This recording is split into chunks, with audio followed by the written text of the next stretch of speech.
Hello student, आज हम देखेंगे क्लास 11th का फिजिक्स और इसमें हम चैप्टर नंबर 6 का इंट्रोडक्शन देखेंगे और ये चैप्टर है हमारा वर्क, एनर्जी एंड पावर।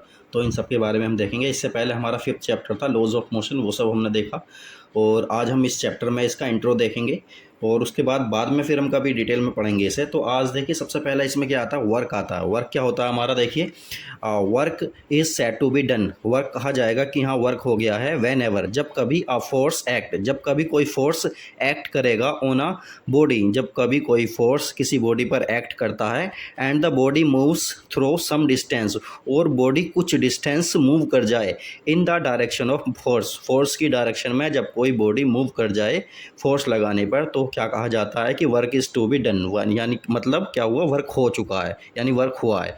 दस work is done on a body only if the following two conditions are satisfy. Work कब होगा, जब ये दो कंडीशन हमारी सेटिस्फाई होंगी। पहली कंडीशन क्या है, a force act on the body. पहली कंडीशन क्या है, बॉडी पर फोर्स लगना चाहिए। दूसरा, the point of application of the force moves in the direction of force. और दूसरी कंडीशन ये है, जिस डायरेक्शन में हमारा फोर्स लग रहा है उसी डायरेक्शन में हमारी बॉडी मूव करनी चाहिए। इसके एग्जांपल देखिए एग्जाम्पल है हमारा, work is done when a horse pulls a cart.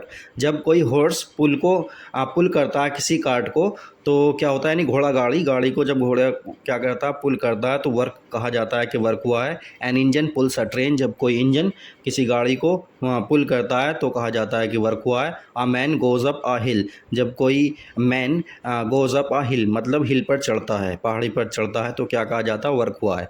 तो चलिए अब आगे देखते हैं। देखिए ये है हमारा work done bye a constant force. जब हमारा फोर्स कैसा रहता है, कांस्टेंट रहता है, तो वर्क डन का फॉर्मूला क्या होता है, देखिए measurement of work done when the force act along the direction of motion. जब उसी डायरेक्शन में मोशन होता है जिस डायरेक्शन में हमारा फोर्स लग रहा है। तो देखिए बॉडी ये थी हमारी, इस पर फोर्स लगा तो इसने यहाँ से लेके यहाँ तक एस डिस्टेंस को कवर किया और इसी डायरेक्शन में किया जिस डायरेक्शन में हमारा फोर्स लग रहा था। तो देखिए क्या होगा, तो होगा क्या, वर्क डन क्या होगा हमारा, वर्क डन इक्वल हो जाएगा हमारा force into distance moved in the direction of force. तो इन दोनों का प्रोडक्ट हमारा क्या कहलाता है, वर्क डन कहलाता है। फोर्स हो गया और distance moved in the direction of force, मतलब डब्ल्यू इक्वल क्या होता है, एफ इंटू एस। तो ये इसका फॉर्मूला बन गया है। नेक्स्ट है हमारा second, measurement of work done when the force and the displacement are inclined to each other. मतलब क्या हो, जब फोर्स और डिस्प्लेसमेंट के बीच में कोई एंगल बन जाए। तो ऐसा कब होता है, देखिए यहाँ पे हमने क्या किया, ये हमारा कोई एक बॉडी है, ब्लॉक है कोई हमारा, तो यहाँ पर हमने क्या किया, इस पर इस डायरेक्शन में फोर्स लगा रहे हैं। जब इस डायरेक्शन में फोर्स लगाएंगे तो क्या होगा, ये हॉरिजॉन्टल से कोई ना कोई एंगल बनाएगा और ये बॉडी जो होगी हमारी, ये कैसा मूव करेगी, ये तो ऐसी मूव करेगी ना हॉरिजॉन्टली। तो इसके दोनों के बीच में क्या बन जाता, एंगल बन जाता। और एंगल में हम फिर क्या लेते हैं, कोस लेते हैं। तो देखिए इसमें क्या होगा, फॉर्मूला हो जाएगा हमारा एफ एस कोस थीटा बन जाएगा। मतलब क्या है, डब्ल्यू इक्वल क्या बन गया हमारा, एफ एस कोस थीटा हो गया। थीटा क्या है हमारा, angle between the force and the displacement. Force और डिस्प्लेसमेंट के बीच का जो एंगल होगा उसमें कोस लेंगे। तो फॉर्मूला बन गया हमारा W equal F dot D S. चलिए अब नेक्स्ट देखते हैं हम अपना।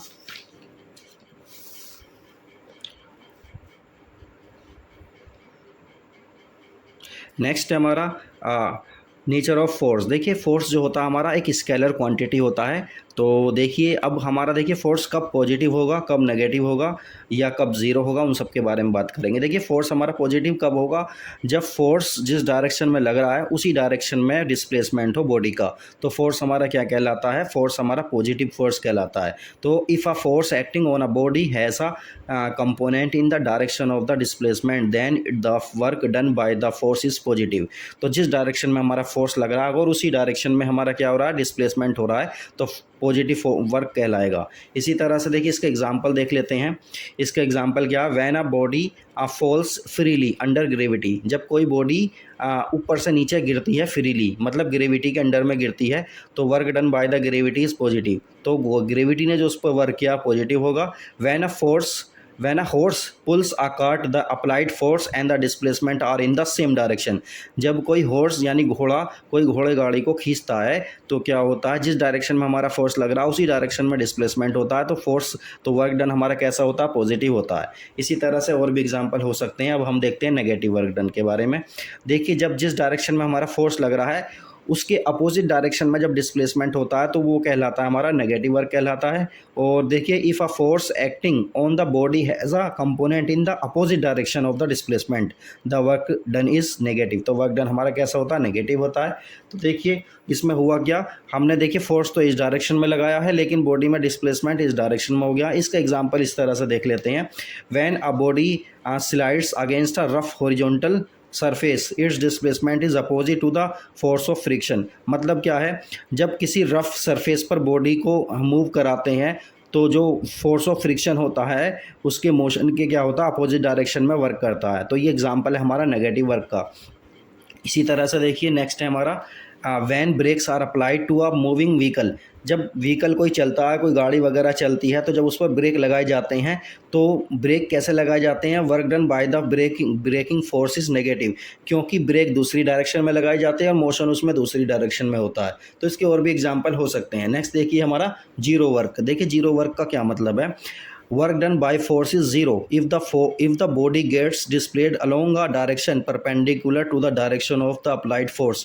मतलब क्या है, जिस डायरेक्शन में हमारा फोर्स लग रहा है उसके 90 डिग्री के एंगल पर क्या हो रहा हो, मोशन हो रहा हो बॉडी में, तो क्या कहलाएगा, हमारा जीरो वर्क कहलाएगा। और जीरो वर्क के हमारे और भी कई बातें हो सकती हैं। मतलब वर्क डन हमारा जीरो कब कब हो सकता है, या तो फोर्स जीरो हो उस पर, या फिर डिस्प्लेसमेंट जीरो हो, या फोर्स और डिस्प्लेसमेंट के बीच में 90 डिग्री का एंगल हो, तो वर्क डन हमारा क्या कहलाएगा, जीरो कहलाएगा। तो देखिए इसका एग्जांपल क्या है, जैसे कि एक कुली है, बहुत सारा सामान सर पर लेकर जाता है, तो देखिए जो वो सामान उसने अपने सर पर रखा हुआ है उसका वेट परपेंडिकुलरली डाउनवर्ड वर्क करेगा और जो मोशन होगा उसका वो हॉरिजॉन्टल होगा। तो इन दोनों के बीच में एंगल 90 बन जाएगा। तो कुली ने जो वर्क किया है वो कितना हो जाएगा, हमारा जीरो हो जाएगा। इसी तरह से और भी इसके एग्जांपल हो सकते हैं। तो देखिए next example, for a body moving in a circular path the centripetal force and displacement are perpendicular to each other. देखिए हम देखते हैं जब कोई बॉडी हमारी सर्कुलर पाथ पर मूव करती है तो देखिए उसमें क्या होता है, डिस्प्लेसमेंट देखिए इस डायरेक्शन में हो रहा है, सेंटीपिटल फोर्स इस डायरेक्शन में लग रहा है। इन दोनों के बीच में एंगल कितना होता है, 90 डिग्री होता है। और फॉर्मूला क्या होता है, एफ एस डब्ल्यू इक्वल क्या होता है, एफ एस कोस थीटा, और कोस 90 की वैल्यू कितनी होती है, जीरो, इसलिए वर्क डन कितना हो जाता है, जीरो हो जाता है। इसके और भी एग्जाम्पल हमारे हो सकते हैं। चलिए अब नेक्स्ट देखते हैं अपना। देखिए डायमेंशन ऑफ वर्क डन की क्या होगी, डायमेंशन होगी इसकी फोर्स की डायमेंशन इंटू डिस्टेंस की डायमेंशन। तो फाइनली एम एल की 2 टी की पावर -2 इसकी डायमेंशन आ जाती है।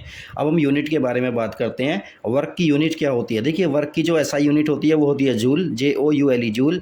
और जो वर्क है हमारा उसकी एसआई यूनिट होती है अर्ग, ERG अर्ग। और 1 जूल 10⁻7 अर्ग के बराबर होता है। अब देखिए नेक्स्ट है हमारा work done in terms of rectangular components. अगर फोर्स के हमारे कंपोनेंट्स दिए हुए हैं XY और Z डायरेक्शन में, तो वर्क डन हमारा कितना होगा, तो वर्क डन होगा हमारा W equal FS into SX plus FY into SY plus FZ into SZ। तो ये हमारा क्या हो जाएगा, वर्क डन हो जाएगा अगर हमें XYZ की फॉर्म में कंपोनेंट्स दिए हुए हैं फोर्स के। चलिए अब नेक्स्ट देखते हैं हम।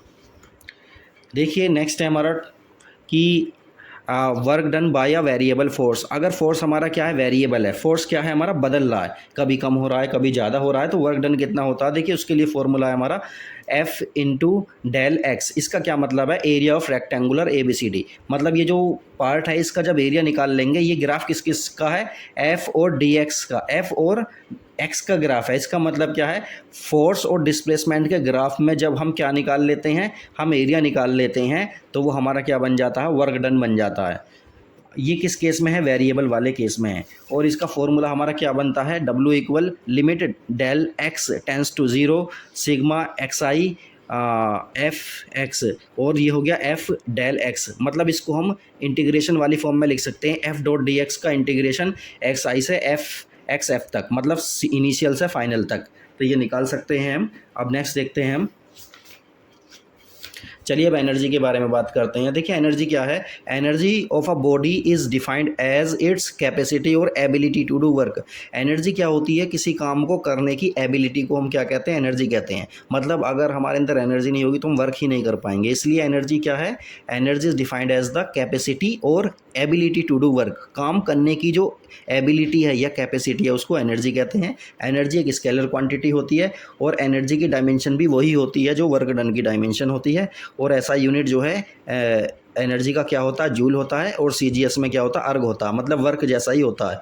देखिए एनर्जी हमारी कई टाइप की होती हैं, जैसे कि मैकेनिकल एनर्जी हो गया, साउंड एनर्जी हो गई, heat energy, light energy, chemical energy, atomic energy, nuclear energy, electric energy, magnetic energy, solar energy, बहुत सारी एनर्जी हमारी हो सकती हैं।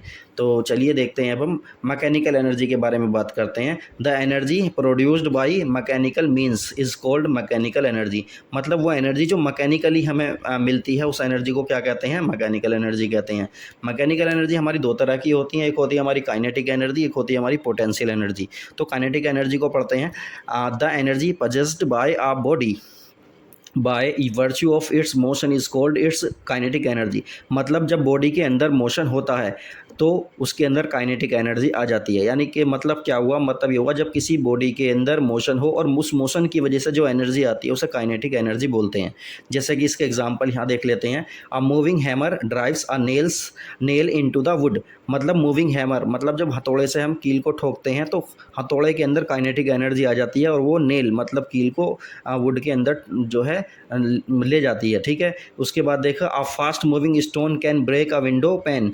मतलब एक बहुत तेज फेंका गया पत्थर क्या कर देता है, विंडो के जो शीशा है उसको तोड़ देता है, क्योंकि उसके अंदर काइनेटिक एनर्जी आ जाती है। इसी तरह से a bullet fired from a gun can pierce a target due to its kinetic energy. मतलब बुलेट जो है हमारे टारगेट को क्या कर देती है, टारगेट को भेद देती है, किसकी वजह से, उसके अंदर काइनेटिक एनर्जी आ जाती है।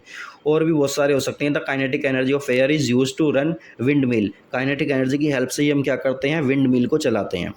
चलिए अब थोड़ा सा ये एक्सप्रेशन है, एक्सप्रेशन फॉर काइनेटिक एनर्जी। तो काइनेटिक एनर्जी के लिए एक्सप्रेशन दिया हुआ है, तो फाइनली हम इसका देखेंगे इसका फॉर्मूला क्या होता है, ये डेरिवेशन हम बाद में करेंगे। तो फाइनली काइनेटिक एनर्जी का फॉर्मूला होता है के इक्वल 1/2 mv²। के इक्वल 1/2 mv²। के क्या है यहाँ पर काइनेटिक एनर्जी, एम क्या है mass of the body, v क्या है वेलोसिटी ऑफ द बॉडी। तो इस तरह से हम निकाल सकते हैं।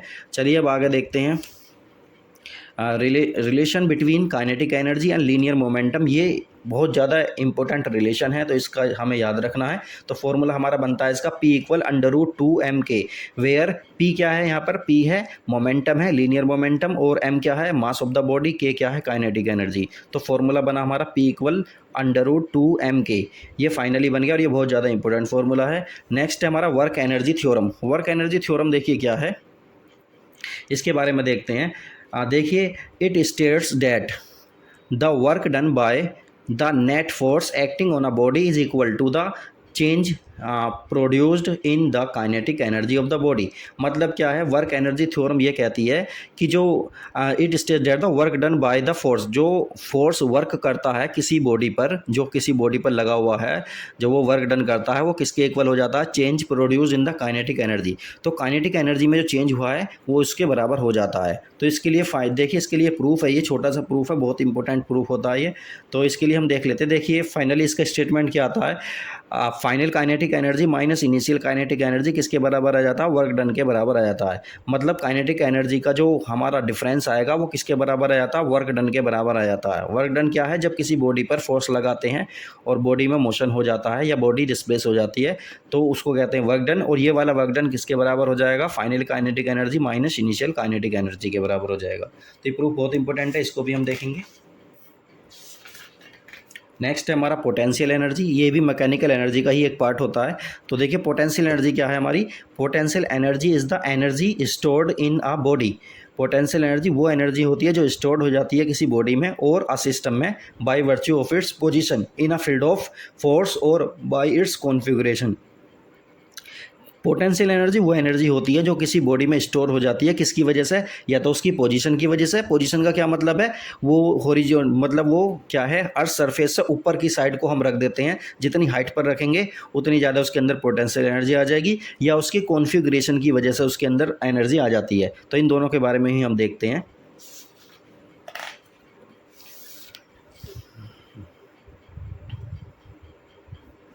तो देखिए सबसे पहला examples of potential energy due to position. Position की वजह से जो पोटेंशियल एनर्जी आएगी किसी बॉडी में, उसका एग्जांपल देखते हैं। A body lying on the roof of a building has some potential energy. जब किसी बॉडी को हम किसी बिल्डिंग की रूफ यानी छत पर रख देते हैं तो उसकी हाइट की वजह से उसके अंदर क्या आ जाता है, पोटेंशियल एनर्जी आ जाती है। दूसरा क्या है, the potential energy of a water store to great height in a dams is use to run. मतलब डैम्स आपने देखे होंगे, डैम्स में बहुत सारा पानी हम भर कर रखते हैं तो वो हाइट पर होते हैं, वो ऊंचाई पर जो है स्टोर करके रखते हैं। जो वो पानी ऊपर से गिरता है तो उसके अंदर क्या होता है, पोटेंशियल एनर्जी होती है। इसी तरह से देखिए examples of potential energy due to configuration. Configuration की वजह से भी पोटेंशियल एनर्जी आ जाती है। तो देखिए इन अ टॉय कार आपने देखी होगी, जब उसकी चाबी भर देते हैं, मतलब स्प्रिंग होती है उसके अंदर, उसमें चाबी भर देते हैं तो उसके अंदर पोटेंशियल एनर्जी आ जाती है। ये कॉन्फ़िगरेशन की वजह से आती है और जब उसे छोड़ते हैं तो वो चलना शुरू कर देती है। इसी तरह से देखिए और भी एग्जांपल इसके हो सकते हैं। आई स्ट्रेस बो पोजेसेस पोटेंशियल एनर्जी। बो समझते हैं आप, जब तीर और धनुष, तीर को जब कस देते हैं धनुष में तो उसके अंदर क्या आ जाता है, पोटेंशियल एनर्जी आ जाती है। और किसकी वजह से आती है, कॉन्फ़िगरेशन की वजह से आ जाती है। और जब उसे छोड़ते हैं तो बहुत तेज़ स्पीड से चला जाता है। और भी इसके एग्जांपल हो सकते हैं। चलिए देखिए, जैसे कि स्प्रिंग हो गई हमारी, स्प्रिंग को जब हम कंप्रेस्ड करते हैं तो उसके अंदर पोटेंशियल एनर्जी आ जाती है। तो अब हम आगे देखते हैं। नेक्स्ट हमारा ग्रेविटेशनल पोटेंशियल एनर्जीज के बारे में देखते हैं। The gravitational potential energy of a body is the energy possessed by the body by virtue of its position above the surface of the earth.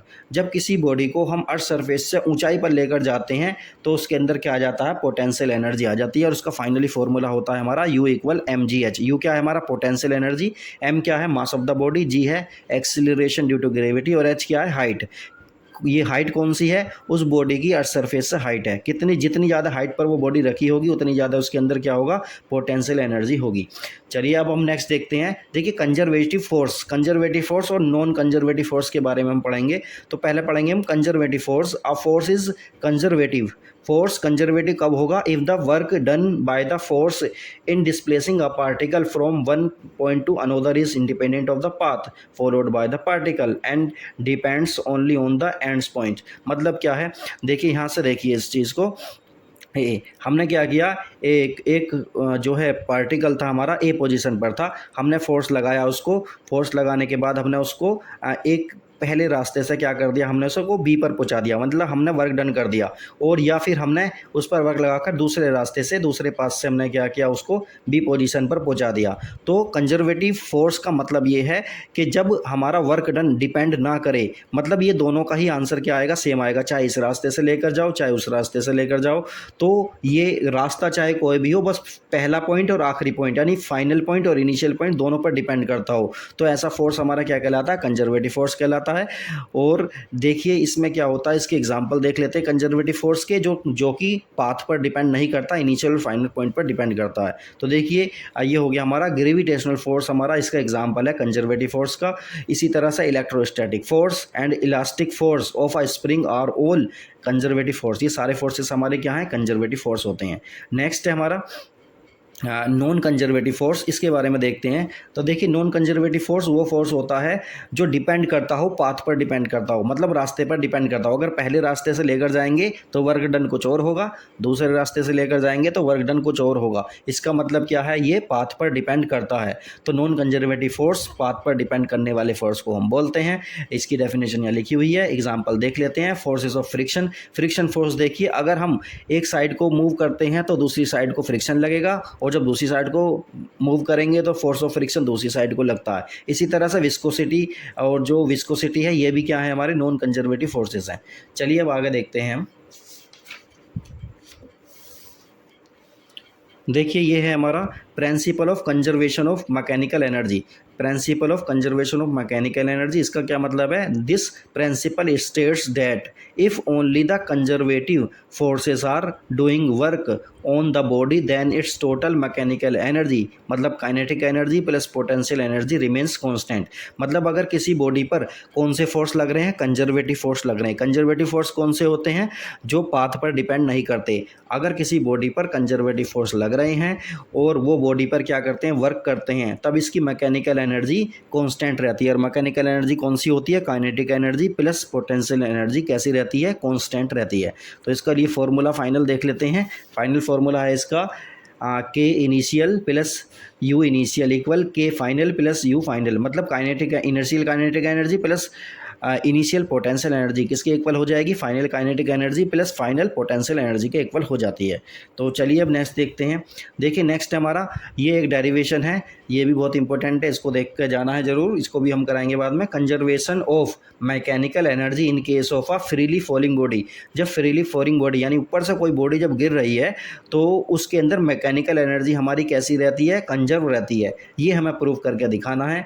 तो इसके हम क्या करते हैं, देखिए ये हो गया हमारा इसका पहला पॉइंट, ये हो गया दूसरा पॉइंट, ये हो गया हमारा तीसरा पॉइंट। इस तरह से हम पॉइंट लेते हैं। तो पहले पॉइंट पर मतलब ए पॉइंट पर टोटल एनर्जी देखेंगे, बी पॉइंट पर टोटल एनर्जी देखते हैं और सी पॉइंट पर टोटल एनर्जी देखते हैं। तो तीनों पर टोटल एनर्जी देखते हैं, मतलब काइनेटिक एनर्जी और पोटेंशियल एनर्जी, और ये सेम आती हैं। तो ये हमारा क्या हो जाता है, प्रूफ हो जाता है। चलिए अब इसका ये छोटा सा ग्राफ है, इसको देख लेते हैं। Plots of kinetic energy and potential energy during free falling of a body. जब बॉडी फ्री फॉल करती है तो उसके लिए क्या है, ये ग्राफ है पोटेंशियल एनर्जी का, काइनेटिक एनर्जी का। देखिए हाइट है हमारी और ये क्या हमारी एनर्जी है। तो देखिए जब हाइट हमारी जीरो रहेगी तो पोटेंशियल एनर्जी हमारी जीरो रहेगी, हाइट बढ़ रही है तो पोटेंशियल एनर्जी हमारी क्या बढ़ती चली जाएगी। इसी तरह से देखिए जब हाइट पर है बॉडी हमारी, मतलब जीरो हाइट पर है, तो हम उसे ऊपर उछाल रहे हैं तो इसका मतलब उसके अंदर काइनेटिक एनर्जी मैक्सिमम होगी। लेकिन जैसे जैसे हाइट बढ़ती चली जाएगी उसकी वेलोसिटी कम होती चली जाएगी और काइनेटिक एनर्जी क्या है हमारी, कम होती चली जाएगी। तो इस तरह से ये ग्राफ है हमारा। चलिए अब आगे देखते हैं।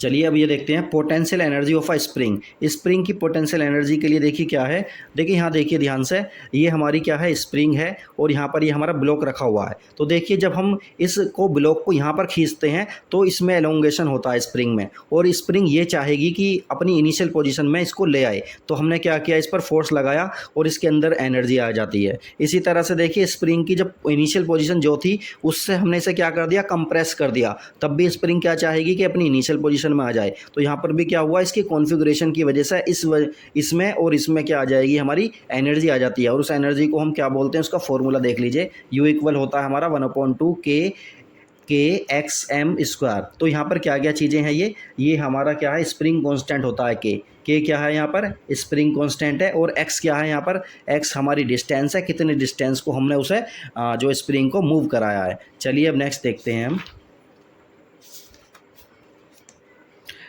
नेक्स्ट देखिए हमारा different forms of energy. Energy की फॉर्म हमने अभी देखी, तो एक बार और देख लेते हैं। मैकेनिकल एनर्जी होती है, इंटरनल एनर्जी, हीट और थर्मल एनर्जी होती है हमारी, केमिकल एनर्जी होती है, इलेक्ट्रिकल एनर्जी होती है। तो एनर्जी बहुत तरह की हमारी होती हैं। अब आगे देखते हैं हम Einstein's mass energy equivalence. Einstein ने एक रिलेशन दिया किस किस में, एनर्जी में और मास में। उन्होंने बताया कि मास को एनर्जी में कन्वर्ट किया जा सकता है और एनर्जी को मास में कन्वर्ट किया जा सकता है, और उसके लिए उन्होंने एक रिलेशन दिया E = mc²। ये बहुत फेमस फार्मूला है, सब जानते हैं, E = mc², वेयर E क्या है, E is the energy, M क्या है, मास ऑफ द बॉडी, और C क्या है, स्पीड ऑफ लाइट। और हम जानते हैं स्पीड ऑफ लाइट कितनी होती है, अप्रोक्स 3 × 10⁸ मीटर पर सेकेंड होती है। तो ये रिलेशन है हमारा, इसको याद रखना है हमारा। चलिए अब नेक्स्ट देखते हैं हम। नेक्स्ट हमारा principle of conservation of energy.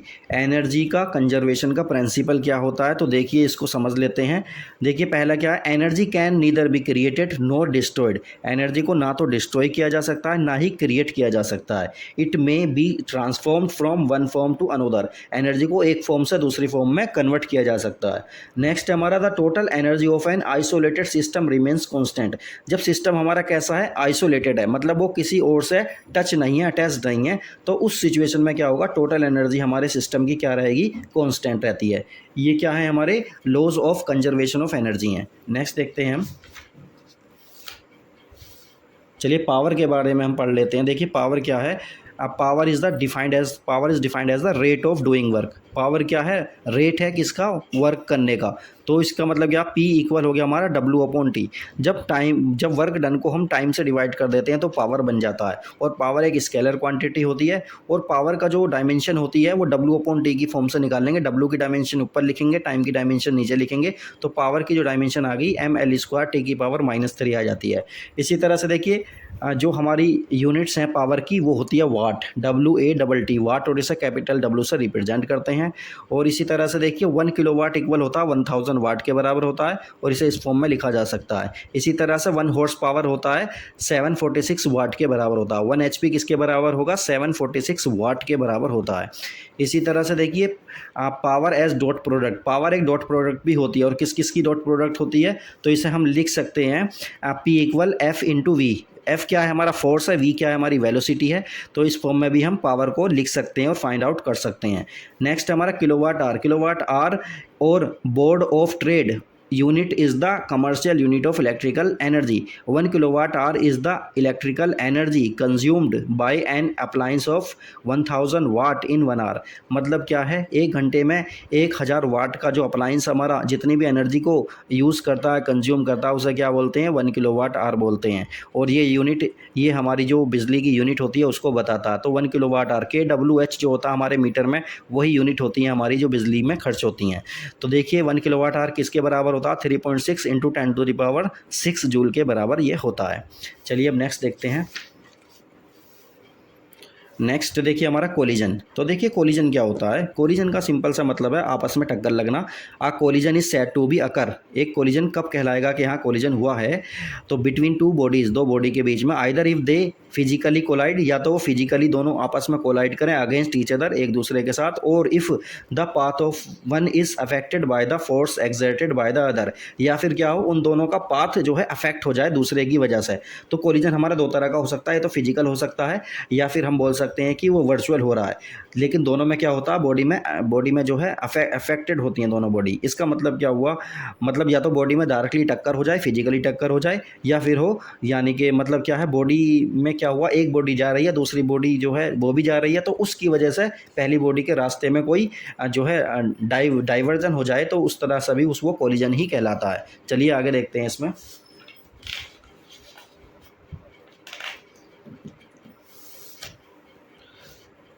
देखिए कोलिजन हमारा कई तरह का होता है। तो सबसे पहला हमारा इलास्टिक कोलिजन। इलास्टिक कोलिजन वो कोलिजन होता है if there is no loss of kinetic energy during a collision. जब कोलिजन के टाइम पे कोई भी काइनेटिक एनर्जी में लॉस ना हो, तो ऐसा कोलिजन हमारा क्या कहलाता है? इलास्टिक कोलिजन कहलाता है। और इलास्टिक कोलिजन के लिए कुछ हमारे लिए कैरेक्टरिस्टिक्स हैं, ये हमें पढ़नी है, इसको देखते हैं। तो देखिए पहला क्या है? The momentum is conserved. Momentum हमारा कंजर्व्ड रहना चाहिए। Total energy is conserve. Total energy भी कंजर्व रहनी चाहिए। Kinetic energy conserve. Kinetic energy भी कंजर्व रहनी चाहिए। The forces involve during the collision are conservative. Forces कैसे होने चाहिए? कंजर्वेटिव होने चाहिए। Mechanical energy is not conserved. Mechanical energy is not converted into heat, light, sound. Mechanical energy हमारी convert नहीं होनी चाहिए किस में? हीट में, लाइट में, साउंड में, वरना क्या होगा? एनर्जी हमारी चेंज हो जाएगी। एग्जाम्पल में जैसे कोलिजन बिटवीन सब एटॉमिक पार्टिकल। सब एटॉमिक पार्टिकल के बीच जो हमारी टक्करें होती हैं, कोलिजन होता है, वो हमारा इलास्टिक कोलिजन होता है। ना तो उसमें एनर्जी का चेंज होता है, ना ही काइनेटिक एनर्जी का चेंज होता है। और collision between glass ball, between glass ball के बीच में जो कोलिजन होगा वो भी अप्रोक्स हमारा इलास्टिक कोलिजन कहा जा सकता है। नेक्स्ट है हमारा दूसरा इन इलास्टिक कोलिजन। इसमें क्या होता है? If there is a loss of kinetic energy. अगर काइनेटिक एनर्जी में कोई लॉस हो जाए ड्यूरिंग अ कोलिजन, ये कोलिजन हमारा क्या कहलाता है? इन इलास्टिक कोलिजन कहलाता है। और इसके कैरेक्टरिस्टिक्स क्या होते हैं ये देखते हैं। तो देखिए क्या है पहला, मोमेंटम इज़ कंजर्व्ड। इसमें भी मोमेंटम तो कंजर्व रहता है, टोटल एनर्जी भी कंजर्व रहती है इसमें। Kinetic energy is not conserve. इसमें काइनेटिक एनर्जी जो है कंजर्व नहीं रहती। Some or all the forces involved are non conservative. तो जितने भी, या तो सारे फोर्स या कुछ फोर्स इसमें कैसे होते हैं? नॉन कंजर्वेटिव होते हैं। नेक्स्ट है हमारा, a part of the mechanical energy is converted into heat. तो इस सिचुएशन में क्या होता है? मैकेनिकल एनर्जी का कुछ पार्ट हमारा चेंज हो सकता है, किसमें? हीट में, लाइट में या साउंड में। चलिए इसका एग्जांपल देखते हैं। Collision between two vehicles. जब दो व्हीकल्स के बीच में, दो गाड़ियों के बीच में टक्कर होती है। Collision between a ball and floor. Ball और फ्लोर के बीच में जो टक्कर होती है वो भी हमारी इन इलास्टिक कोलिजन होता है। चलिए अब नेक्स्ट देखते हैं, परफेक्टली इन इलास्टिक कोलिजन। अभी तो इन इलास्टिक कोलिजन देखा, लेकिन इसमें हम क्या देख रहे हैं? Perfectly inelastic collision. इसमें देखिए क्या होता है? If two bodies sticks together after the collision and move as a single body. मतलब इसमें क्या होता है? जब कोलिजन होता है दो अलग अलग बॉडी का, तो वो आपस में चिपक जाती हैं और वो एक साथ मूव करती हैं विद अ कॉमन वेलोसिटी, और कॉमन वेलोसिटी इनकी बन जाती है। तो then the collision is said to be perfectly inelastic. तो इस सिचुएशन में कोलिजन हमारा कैसा कहलाएगा? परफेक्टली इन इलास्टिक कोलिजन कहलाएगा। तो एग्जाम्पल देख लेते हैं इसका। Mud thrown on a wall, mud mud मतलब मिट्टी को जब दीवार पर हम मारते हैं तो मिट्टी क्या होता है, उससे चिपक जाती है। A man jumping into a moving trolley, और जब कोई आदमी मूविंग ट्रॉली में जो है जंप करता है। अ bullet fired into a wooden block, जब बुलेट किस में फायर की जाती है, वुडन ब्लॉक में की जाती है। And remaining embedded in it, और क्या होता है, गोली उसके अंदर ही रहती है और वो वुडन पार्टिकल थोड़ा सा या वुडन पार्ट थोड़ा सा आगे जाता है। तो देखिए ये सारे के सारे एग्जाम्पल किसके हैं, परफेक्टली इनइलास्टिक कोलिजन के हैं। तो परफेक्टली इनइलास्टिक कोलिजन वो कोलिजन होता है जिसमें दो अलग अलग बॉडी की टक्कर होती है और वो टक्कर होने के बाद आपस में एक साथ मिल जाती हैं, चिपक जाती हैं और सेम वेलोसिटी से, कॉमन वेलोसिटी से मूव करती हैं। तो ऐसा कोलिजन हमारा क्या कहलाता है, इनइलास्टिक, परफेक्टली इनइलास्टिक कोलिजन कहलाता है।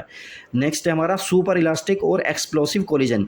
इसमें क्या होता है, in such a collision there is an increase in kinetic energy, इसमें क्या होता है, काइनेटिक एनर्जी में इंक्रीमेंट हो जाता है और इस तरह के कोलिजन हमारे क्या कहलाते हैं, सुपर इलास्टिक या एक्सप्लोसिव कोलिजन कहलाते हैं।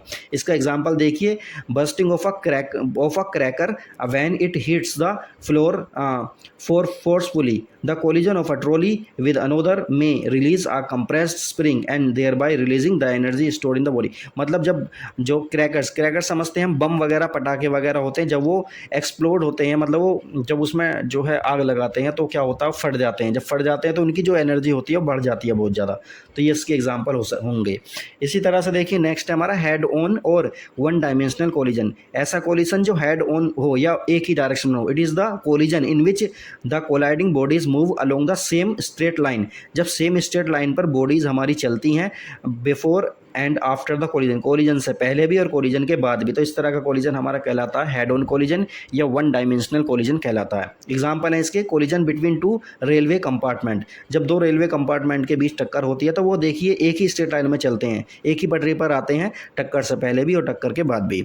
इसी तरह से देखिए नेक्स्ट है हमारा 6 नंबर का ओब्लिक और टू डायमेंशनल कोलिजन। ये कैसा कोलिजन है, if two bodies do not move along the same straight line path but lie in the same plane before and after the collision. जब ऐसा, ये कोलिजन कौन सा होता है, जब बॉडी हमारी एक लाइन में नहीं चलती बल्कि लाइन अलग अलग होती हैं लेकिन प्लेन एक ही रहता है।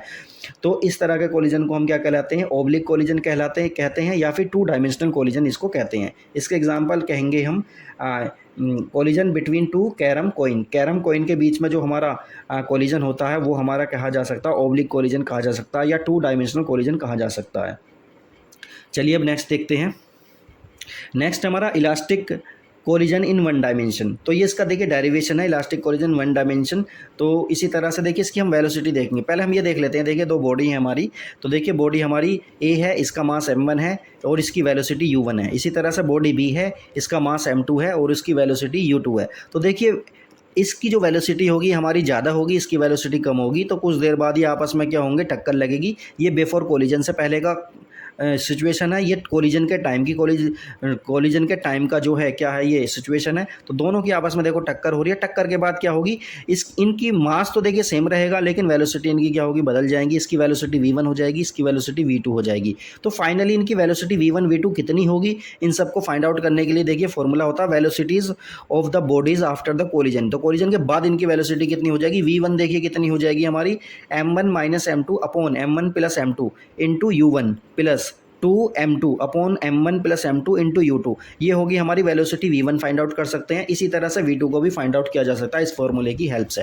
अब देखिए स्पेशल केसेस में कुछ ऐसी चीज़ें दे रखी हैं, अगर इनके मास सेम है तो देखिए फाइनल वेलोसिटी हमारी कितनी बन जाएगी v1 की और v2 कितना बन जाएगा। इसी तरह से देखिए और भी इसमें सिचुएशन दे रखी है कि अगर m1 m2 हमारे दोनों क्या है, सेम है, लेकिन u2 हमारा क्या है, जीरो है। मतलब u2 क्या है हमारा, जीरो, मतलब दूसरी बॉडी जो है वो स्टेशनरी है, रुकी हुई है। तब उस सिचुएशन में क्या होगा, वेलोसिटी कितनी हो जाएगी उसकी, v1 कितनी हो जाएगी, v2 कितनी हो जाएगी। और इसी तरह से तीसरी कंडीशन दे रखी है, तो देखिए m1 m2 is greater than m1, तब उस सिचुएशन में क्या होगा। तो ये सारे इसमें कंडीशन दे रखी हैं। चलिए इसको भी बाद में देखेंगे, अब हम आगे देखते हैं। अब देखिए नेक्स्ट है हमारा परफेक्टली इनइलास्टिक कोलिजन। अगर कोलिजन हमारा कैसा हो रहा है, परफेक्टली इनइलास्टिक हो रहा है, तो उस सिचुएशन में देखिए काइनेटिक एनर्जी कितनी हो जाएगी, तो उसके लिए फाइनल फार्मूला हमारा बनेगा, ये बनेगा, देखिए फार्मूला क्या है हमारा, ये काइनेटिक एनर्जी का डिफरेंस कितना होगा, 1/2 m1 plus m2 into u1²।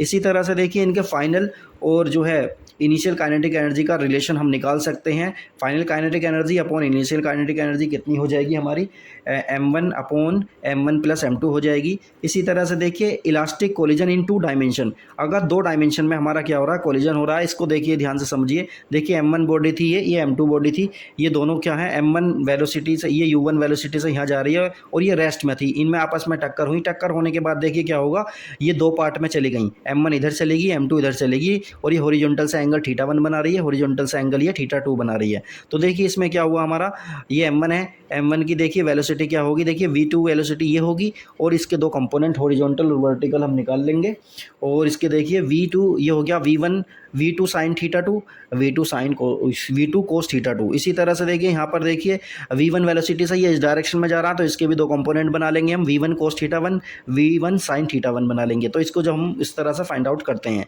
चलिए अब नेक्स्ट देखते हैं, कोफिशिएंट ऑफ रेस्टिट्यूशन देख लेते हैं। कोफिशिएंट ऑफ रेस्टिट्यूशन और कोफिशिएंट और रेजिलियंस, तो मतलब क्या है, ये कोफिशिएंट ऑफ रेस्टिट्यूशन होता क्या है, देखिए coefficient of restitution gives a measure of the degree of restitution of the collision, मतलब ये कोलिजन के बारे में बताएगा। इसकी हेल्प से हम बता सकते हैं कोलिजन हमारा कैसा हो रहा है, इलास्टिक हो रहा है, इनइलास्टिक हो रहा है, या कौन सा कोलिजन हो रहा है, इसकी हेल्प से हम बता सकते हैं। तो ये क्या होता है, रेशो होता है। ये किस किस का रेशो होता है, defined as the ratio of the magnitude of relative velocity of separation. तो ये किस किस का रेशो है, ये रिलेटिव वेलोसिटी का रेशो है, किसका, सेपरेशन की, आफ्टर द कोलिजन के बाद, और to the magnitude of relative velocity of approach before collision, मतलब ये ऊपर वाला क्या है हमारा, ऊपर वाला है कोलिजन के बाद का रिलेटिव वेलोसिटी कोलिजन, और नीचे क्या है, कोलिजन के पहले की रिलेटिव वेलोसिटी का क्या होता है, ये रेशो होता है, और इसे स्मॉल ई से रिप्रेजेंट करते हैं। और ये किस में होता है हमारा, ये होता है हमारा मोड में होता है, मोड का मतलब इसे पॉजिटिव लेंगे हम, ठीक है। तो चलिए अब इसकी कुछ सिचुएशन देख लेते हैं। देखिए पहली कंडीशन क्या है इसमें, पहली कंडीशन हमारी इसकी ये है, for a perfectly elastic collision, अगर कोलिजन हमारा कैसा हो रहा है, परफेक्टली इलास्टिक हो रहा है, तो ई की वैल्यू हमारी 1 होगी, और इसमें क्या होगा, velocity of approach, relative velocity of separation is equal to the relative velocity of approach, यानी कि सेपरेशन की वेलोसिटी और अप्रोच, यानी दोनों velocity before collision after collision same रहती हैं, जब ई की वैल्यू हमारी कितनी हो जाती है, 1 हो जाती है। इसी तरह से नेक्स्ट देखते हैं, for an inelastic collision, inelastic collision में क्या होता है, ई की वैल्यू हमारी 0 से लेकर 1 के बीच में लाई करेगी, और इसमें क्या होता है, relative velocity of separation is less, separation की वेलोसिटी मतलब आफ्टर कोलिजन वेलोसिटी हमारी कम हो जाती हैं, कौन सी वाली से, रिलेटिव वेलोसिटी ऑफ अप्रोच की वेलोसिटी से। नेक्स्ट है हमारा, for a perfectly inelastic collision, perfectly inelastic collision में क्या होता है, ई की वैल्यू 0 हो जाती है। इस सिचुएशन में क्या होता है, the relative velocity of separation is 0, separation की वेलोसिटी मतलब बाद की वेलोसिटी, कोलिजन के बाद की वेलोसिटी 0 हो जाती है। The two bodies move together with a common velocity, और दोनों बॉडी हमारी कॉमन वेलोसिटी से चलने लगती हैं, अभी हमने देखा था ये। नेक्स्ट हमारा, for a super elastic collision, super elastic collision में क्या होता है, ई की वैल्यू बहुत ज़्यादा हो जाती है, मतलब 1 से ज़्यादा हो जाती है, that is kinetic energy increase, तो काइनेटिक एनर्जी इंक्रीज होती है। और इसका एग्जाम्पल क्या है, जब कोई बम वगैरह एक्सप्लोड होता है। देखिए ये टेबल इन्होंने दी हुई है, तो इस टेबल की हेल्प से हम देखेंगे। देखिए ये तो कोलिजन है हमारे, ये काइनेटिक एनर्जी है, ये कोफिशिएंट ऑफ रेस्टिट्यूशन मतलब ई की वैल्यू है, मैन डोमेन क्या है इसका, तो देखिए मैन डोमेन मतलब एग्जांपल समझ सकते हैं इसे। देखिए इलास्टिक कोलिजन में क्या होता है, एनर्जी कंजर्व रहती है और ई की वैल्यू 1 रहती है, और ये क्या होता है, बिटवीन एटॉमिक पार्टिकल, जो एटॉमिक पार्टिकल होते हैं उनके बीच में ये होती है। दूसरा है हमारा, इन इलास्टिक में not conserve, kinetic energy conserve नहीं रहती और ई की वैल्यू 0 से लेकर 1 के बीच होती है, और बिटवीन ऑर्डिनरी ऑब्जेक्ट मतलब ऑर्डिनरी ऑब्जेक्ट गाड़ी वगैरह के बीच में ही टक्कर होती है। नेक्स्ट है हमारा, perfectly inelastic collision, perfectly inelastic collision में क्या होता है, maximum loss of kinetic energy, kinetic energy का लॉस बहुत ज़्यादा होता है और ई की वैल्यू 0 होती है, और ड्यूरिंग शूटिंग के टाइम पर ये सब होता है। नेक्स्ट है हमारा, super elastic collision, kinetic energy बहुत ज़्यादा बढ़ जाती है और ई की वैल्यू 1 से ग्रेटर हो जाती है, और इन एक्सप्लोजन वगैरह में, बम वगैरह फटने में ये सब होता है। तो चलिए ये चैप्टर हमारा कंप्लीट हो चुका है, और इसका इंट्रो हमने देखा, ठीक से हम समझेंगे इसको, और फिर डिटेल में भी हम इसको पढ़ने वाले हैं। तो चलिए इसको बार बार इसका आप रिवीजन करते रहिए, हमें आइडिया लग गया इस चैप्टर में क्या क्या है और किस तरह से है, तो वो सब हम देखेंगे। तो वीडियो को ज़्यादा ज़्यादा लाइक करें, शेयर करें, और जो है कमेंट करें, तो आप कर सकते हैं ये सब। ओके।